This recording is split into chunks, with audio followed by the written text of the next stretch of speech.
আসসালামু আলাইকুম দেশবাসী ভাই বন্ধুরা, তো কিরম আছেন এনারা? আশা করি সবই অনেক ভালো আছেন। তো দেখুন আবহাওয়ার অবস্থা মানে মেঘ পড়ছে, অল্প আগে একটু মেঘ পড়ছে, অনবরত আছে। এই মেঘের মধ্যে আমরা ভিডিও বানাই রাখছি।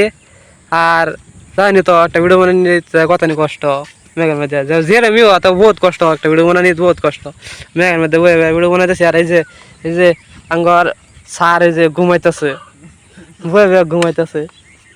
আর হুজুর মানে কি খবর? তো সবাই ভালো থাকবেন, সুস্থ থাকবেন। আঙ্গর ইউটিউব চ্যানেল বাবুল চৌধুরী অফিসিয়ালের পাশে থাকবেন। আর ফেসবুক থেকে যারা দেখুন তারা অবশ্যই প্রোফাইলটা ফলো করে ভিডিওতে একটা লাইক দেয় আর কমেন্ট করে কইবেন কিরম লাগে না লাগে। আর ধামাকা ভিডিও হইতেছে, সবাই দেখ পাইন। আল্লাহ হাফেজ।